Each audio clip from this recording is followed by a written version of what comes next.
Hello everyone, Jolene here from Bookworm Adventure Girl. Welcome back. I hope that you are all well. And if you are new, thanks for checking out my channel. Please hit subscribe and stick around. Not too long ago, I put out a video about some things that I learned from my book club that I started just over 10 years ago, and the things that have helped our group be successful. Then I did a video with 10 fiction recommendations that worked for our group, for our book club, and if you are interested in those videos, I will leave links to the playlist in the description box below so you can check those out. Today I have some more recommendations for you, and this time I am going to be talking about non-fiction books. So I have 10 books that are non-fiction that our book club has read that have been great for our group discussions. So if your book club is looking for some nonfiction books, maybe some of these could work for you. And of course, these are great just to read on your own as well. You don't have to be in a book club in order to read these. So our inaugural book that kicked off the 100-ish books that we've read so far as a group was a nonfiction book. And it really was a success with our group. We read The Immortal Life of Henrietta Lacks by Rebecca Skloot. And we all learned so much with this book, which is about Henrietta Lacks. She was a poor Black woman who was diagnosed with cervical cancer in the 1950s, I believe. And doctors took her cells known as HeLa, which are still alive today. And Henrietta's cells grew so quickly, and they have been used for medical research for things like the polio vaccine to the COVID-19 vaccine. And Henrietta died never knowing that her cells were taken. And her family only found out 20 years after her death. So this book tells Henrietta's story, what her cells have helped accomplish in the medical world, and how her family fought to be compensated. So this book was so eye-opening, and we had a lot of conversation with this one. Next is Quiet, The Power of Introverts in a World That Can't Stop Talking by Susan Cain. And this is another book that everyone really enjoyed in our group, and I think partly because as it describes introverts and extroverts, and how we see that play out in the world, all of us could think of people who fit those descriptions. So this book is very well researched, and it gives a perspective that we don't often hear about. It shows how people who are more extroverted, more verbal, are often rewarded because they are louder. But it encourages us to think about the introverts and what introverted people bring to the table, and that it's important, and why actually both introverts and extroverts are important. So I really think that this is a must read for everyone to kind of help us understand each other better. Third on my list is The Glass Castle by Jeanette Walls, and this is a quick read about the Walls family. Jeanette Walls grew up with 3 siblings. Her mother was an artist, and her father was incredibly intelligent, had great visionary ideas, but also couldn't seem to hold down a job. And when the kids are young, the fact that they moved around so much was kind of made fun, by their father.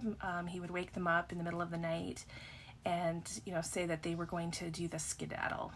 And what this story is really all about is the resilience and resourcefulness and intelligence that the kids, especially Jeanette, had as their family life, seemed to kind of unravel. And this story is told with humor and affection. This next book was a catalyst for a field trip that our book club took.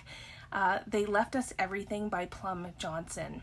And this is a memoir about Plum Johnson and her siblings.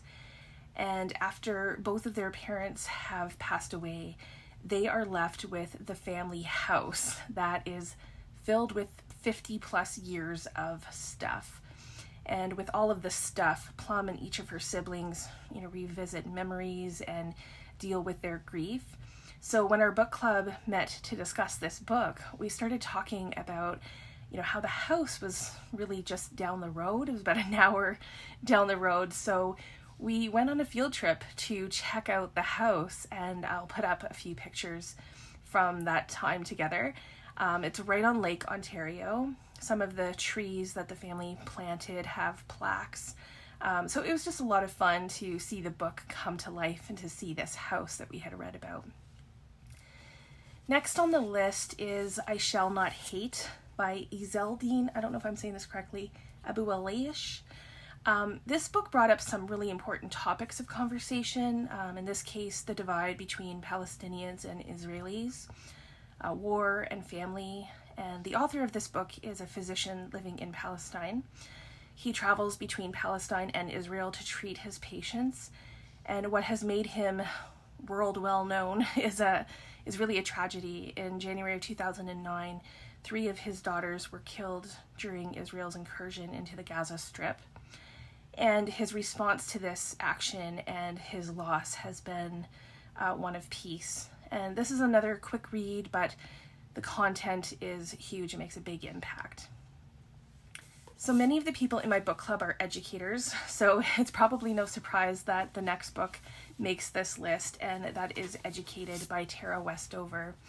And this is another story about a family. Tara and her family lived in Idaho. Her parents are survivalists, and they don't believe in government, hospitals, and even schools, and they are quite isolated. And her parents are preparing for the end of times. And some of the things that Tara describes in this book are really hard to read. Some things are very unsafe and dangerous. And what's incredible is how Tara, who is eager to learn, starts to educate herself and eventually makes the decision to go to school at the age of 17. And she shares what the transition is like and how much she didn't know and the sacrifices that she had to make in order to get an education. So this is such a good book, especially if you think education is important. Next is a book that we've read more recently, and that is The Honey Bus by Meredith May. And this is a memoir about Meredith's childhood. Her and her brother end up living with their grandparents after their mom and dad split up. So the grandfather takes care of bees, and Meredith loves the bees.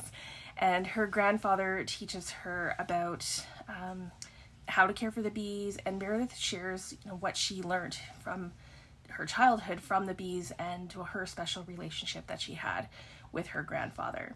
And I like how this story, it really came full circle. Next is a book that we read years ago, but it has stayed with me, and that is A House in the Sky by Canadian author Amanda Lindhout and Sara Corbett. Amanda was 19, living here in Calgary, working as a cocktail waitress, and she saved up her money because she had always wanted to travel to the different places and countries that she had read about in National Geographic when she was a kid, and she ended up backpacking through several countries, and she became a television reporter. And when she was traveling in Somalia in 2008, Amanda was kidnapped and held captive for 460 days. And in this memoir, she shares what happened during those 460 days, how she survived, and how she escaped. So this book was literally captivating. Some of it is difficult to read, but it's definitely a page turner. The next book is Seven Fallen Feathers by Tanya Talaga. This is a book that's very well researched, and this tells the stories of 7 high school students who all died in Thunder Bay, Ontario between 2000 and 2011. And it describes how these students ended up in Thunder Bay, away from their homes and their families. And it also describes the systemic racism, especially against Indigenous peoples, and why all of these cases were never properly investigated. It also gives important history and some steps for moving forward. And I just think that this is a very important book for all Canadians, but all people. And the final book that I have to share with you is a biography called The Lost Child of Philomena Lee by Martin Sixsmith. And this book, our book club read and then went to see the movie with Judi Dench. And this is one of those rare cases where the movie was actually better than the book. But the story is really sad and very compelling. So the story begins in Ireland in the early 1950s, and Philomena Lee is a teenager when she becomes pregnant and is sent to a convent. Her baby is then sold to a couple in America, and this is devastating for Philomena, as you can imagine. So fast forward 50 years, Philomena is trying to find her son in America, and he has tried to find her too. This is just a sad story from beginning to end, so be prepared for that. So those are the 10 nonfiction books that were great for conversations in our book club. So maybe they would be good for your book club as well. Please let me know if you have read any of these books or if you are interested in reading any of these books. Also, please let me know if you have any recommendations of nonfiction books that you think would be great for book clubs. I'm always looking for new recommendations, as you know, so I would be interested in that for sure. A lot of these books, maybe even all of these books, are heavier books with heavier topics.